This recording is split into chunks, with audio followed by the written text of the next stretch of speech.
this is part one of my garden gnome restoration project. This little guy was standing up in the backyard and he kept falling over because the grassy hill that was a part of his feet was deteriorating. So the first step was to break off all of that grassy hill from his feet. And it wasn't exactly a clean break everywhere, but that's okay, because that will be covered up in the end. So he does stand up now, but the idea is to move him over onto this platform, which will be painted similar to that. And then, of course, all of his clothing will be repainted as well. Okay, so I just finished filing down this side of the base because it was very rough and had splinters. The other side was actually okay. So if we take a look now at the bottom of this garden gnome, we see that he's hollowed out and that he's got ridges all around his feet after I removed the grassy base.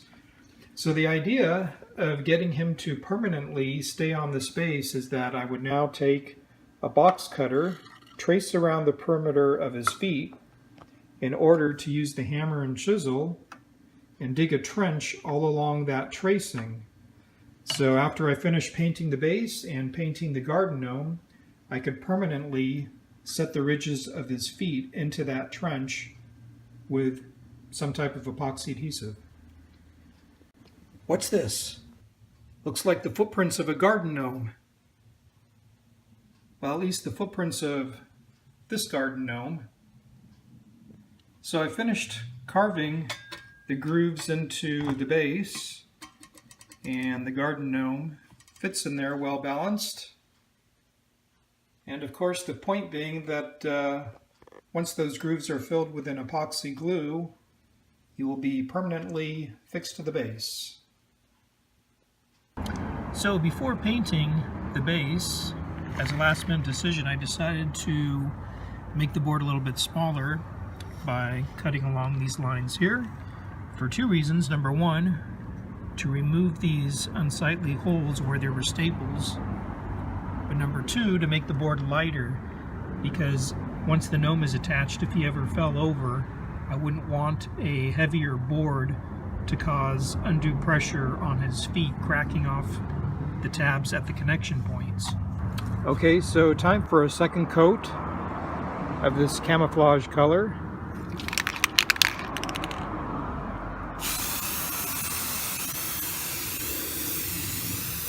Okay, so the base of the gnome is now painted, and what I did here was stuff paper tape into the groove, which can now be removed. And the reason being is that I have a feeling that the epoxy glue is going to hold much better if it's glue onto the wood and then onto the tabs of the gnome's feet, rather than glue onto the paint and onto the tabs of the gnome's feet. So I mentioned that I removed these plant-like pieces from the garden gnome's feet. It once gave him a little bit of height, but when it started to deteriorate, I removed all of the pieces, broke them off. And so what I've decided to do is to paint these pieces with a holly branch green. It's a very dark green, and add some accents with the evergreen. So once these pieces are painted, I'll attach them to the base to add to the garden gnome surroundings. Okay, so I finished painting all of the vegetation, and I will put all of that onto the baseboard last. So the next step, though, is to paint this guy. Okay, so I finished painting the gnome's shirt a nice flat green, also one of the books blue, and his pants blue. I particularly like the shirt because the flat green makes it look like it's some type of material that he's wearing. The pants, on the other hand, well, it was leftover blue paint from my kayak, so I just used it. It's a little bit too shiny, but that's all right. I also painted his eyes blue So I'll stick a couple of dabs of black paint right in the center of each eye for the pupils. But anyways, next will be orange for part of that flower right there in the center, and also for the second book. Okay, so the second book is now painted a bright orange that I used on my kayak. And the flower petals at his feet are orange with the center petals red. The middle stamen will be a golden yellow. And then I also painted his bottom lip a red, which kind of looks like lipstick right now because the rest of him isn't painted, but I'm sure when I'm done, it won't stand out like that. But next is black. His belt will be kind of a sparkling black color. His shoes, sparkling black. And of course the pupils, same thing. Wow, where'd you get those shoes? So I just finished putting one coat of paint on, the metallic black. So next will be the glitter black to give the best effect. Okay, so the shoes are now completed, sparkling black, along with the belt buckle. And there's pupils now, a little sparkle in them. And then the next step will be to paint the center of the flowers a gold, the belt buckle a gold, and all facial hair will be a sparkling gold. And then finally, the cap will be painted red. And once again, that's done last because I'm using his cap as a handle to turn him around.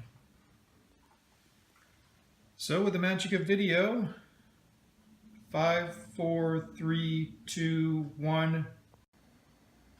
So here he is, the completed gnome. I particularly like how his beard turned out, a nice sparkling gold. And I'll give you a peek at the back of his head there. And his hat, that's kind of shaped like the Matterhorn, is now a nice red color. And his belt buckle, sparkling gold, and the center of the flowers are done as well. So the final step is Loctite glue that would be placed in the grooves of the base. And his feet will go into those grooves and we'll be done. So by the way, I did not paint the lamp, even though it needs painting, because the lamp holder actually can hold a candle. And if I ever decide to use that, I wouldn't want the paint to catch on fire. But his feet are secured into the grooves of the base with epoxy. And now the final step is to glue these plant pieces around his feet, and then I will be done. Okay, so the garden gnome's feet are now surrounded by vegetation to cover up where the grooves of his feet go into the base. And here he is from bottom to top. He's pretty much done. We'll do a quick 360 around him here. And he's ready for the garden.